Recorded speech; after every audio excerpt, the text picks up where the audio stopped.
কি করোনার মধ্যে তোমরা স্বাস্থ্যবিধি মেনে চলতেছো তো নাকি? জি আচ্ছা, স্বাস্থ্যবিধি ভালোভাবে মেনে চলো। বাইরে বের হলেই মাস্ক করো, হ্যাঁ, আর ঘন ঘন একটু হাত ধুও। আজকে তোমাদের আমি অষ্টম শ্রেণীর সামাজিক বিজ্ঞান অধ্যায় 10, আর এই 10 অধ্যায়ের সামাজিক বিজ্ঞানের ভিতরে বাংলাদেশের সামাজিক সমস্যা, এই সমস্যা নিয়ে তোমাদের 2-4 কথা আলোচনা করব। তো সমস্যা কেমন ধরনের হতে পারে? যেমন সামাজিক সমস্যা হলো সমাজে বিরাজিত কতগুলো সমস্যা যা সাধারণ মানুষ এটা ভোগ করে। তো সমাজে আবার কতগুলো বা কতিপয় লোক আছে অথবা কিছু লোক আছে তারা এটা সমাধানের জন্য চেষ্টাও করে।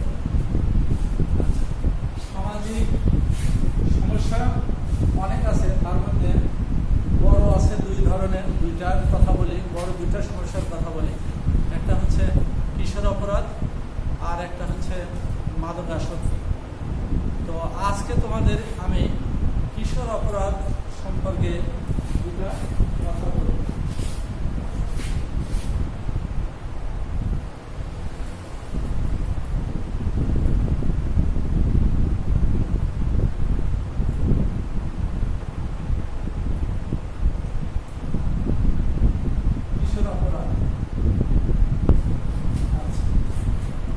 কিশোর অপরাধ তাহলে কাকে বলে?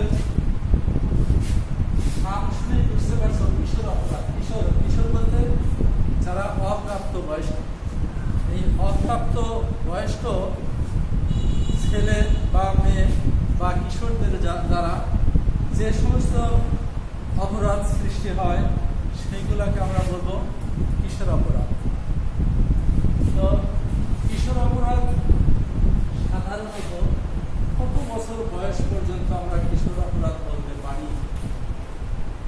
তো আমাদের বাংলাদেশের প্রেক্ষাপটে এটা বিভিন্ন দেশের বিভিন্ন সমাজবিদগণ বা আইনবিদগণের মতে বিভিন্ন রকমের হতে পারে। যেমন বাংলাদেশ, ভারত এবং শ্রীলঙ্কা, এখানে কিশোর অপরাধের বয়স সীমা 7 থেকে 16 বছর পর্যন্ত। তো পাশাপাশি এই পাকিস্তান এবং থাইল্যান্ড, সেখানে কিশোর অপরাধীদের বয়স সীমা 7 থেকে 18 বছর পর্যন্ত। এবং জাপানে কিশোর অপরাধীদের বয়স সীমা 14 থেকে 20 বছর পর্যন্ত। তো এই কিশোররা কিন্তু দেশের আইন কানুন এবং সমাজের যে নিয়ম শৃঙ্খলা এগুলা ভঙ্গ করে। মূলত এই জন্যই এদেরকে কিশোর অপরাধী বলা হয়। তাহলে এখন তোমরা কিশোর অপরাধ সম্পর্কে একটা ধারণা, স্পষ্ট ধারণা, তাই না? কিশোররা এবার কি কি অপরাধ করে?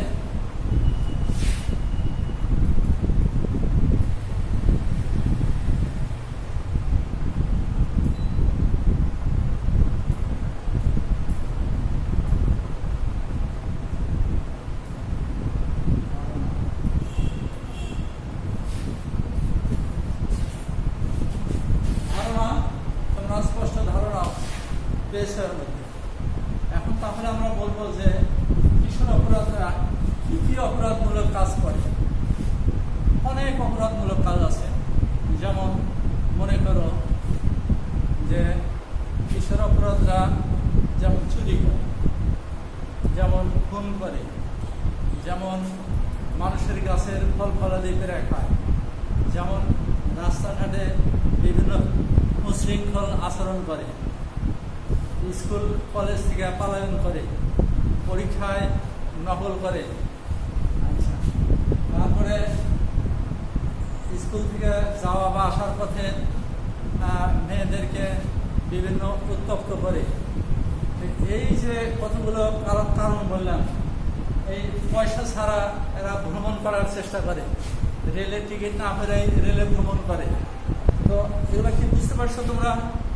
নারী নির্যাতন করে, অশোভন যেগুলো ছবি সেগুলো দেখে, হ্যাঁ, এগুলো অনেক কাজ করে। তারপরে শেষে আরও কি করে, শেষ পর্যন্ত এরা মাদক আসক্ত গ্রহণ করে, মাদক গ্রহণ করে।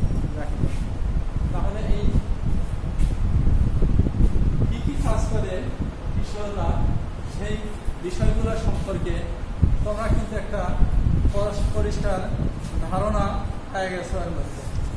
আচ্ছা, এবার আমি আসব যে সাধারণত কারা বা কেন এই অপরাধমূলক কাজের সাথে জড়িয়ে পড়ে, সেই সম্পর্কে তোমাদের একটু পরিষ্কার ধারণা দেওয়ার চেষ্টা করি।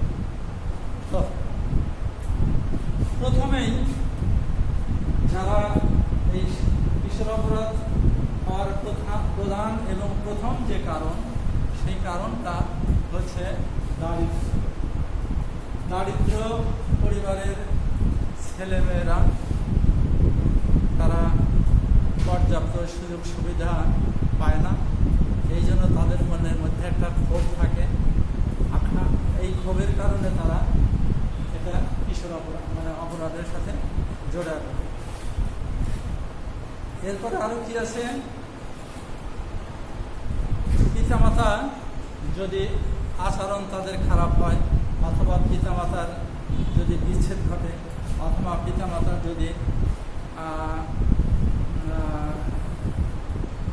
মারা যায়, অকালে মারা যায়, তাহলে তাদের ছেলেমেয়েরা সাধারণত দেখা যায় এই কিশোর অপরাধের সাথে জড়িয়ে পড়ে। তো আরো অনেক কারণ আছে, যেমন চিত্ত বিনোদন আছে।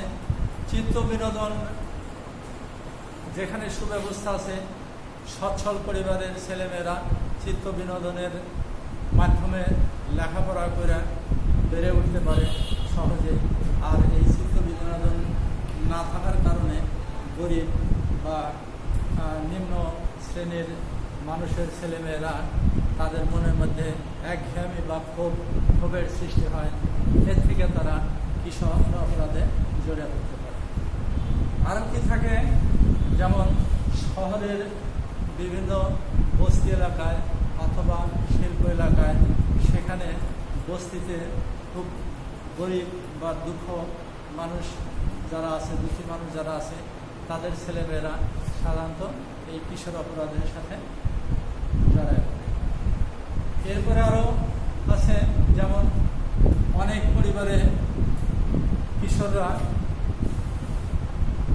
বাধ্য হয় বা জোরপূর্বক তারা টাকা রোজগার করতে বাধ্য হয় বিভিন্ন কাজের মাধ্যমে। তো এই টাকা রোজগারের দ্বারা তারা জুয়া খেলে, মদ গাঁজা খায় বা আরও অসামাজিক কাজের সাথে তারা জড়িয়ে পড়ে এই টাকার বিনিময়ে। এটাও তাদের এই কিশোর অপরাধের একটা প্রধান কারণ।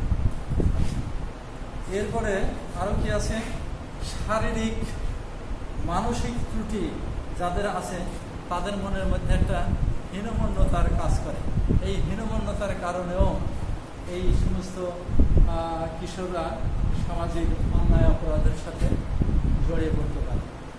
এছাড়া আরও কারণ কিছু আছে। সেই কারণটা কি, যেমন চাকরিজীবী যে সমস্ত পিতামাতা আছে, তাদের ঘন ঘন বদলি হওয়ার কারণে বিভিন্ন জায়গায় এই তাদের ছেলে মেয়েদের বিভিন্ন পরিবেশের সাথে, বিভিন্ন বন্ধু বান্ধবের সাথে খাপ খাওয়া ওঠা অসুবিধা হয়ে যায়। এই জন্য পরবর্তীতে খারাপের দিকে চলে যেতে পারে। তো এই ছিল আমার শিশুরা কেন অপরাধের সাথে জড়িয়ে পড়ে সেই সম্পর্কে একটা পরিষ্কার ধারণা। এখন তাহলে তোমাদের আমি একটু বাড়ির কাজ দেব, সেই বাড়ির কাজে তোমরা লিখে নাও।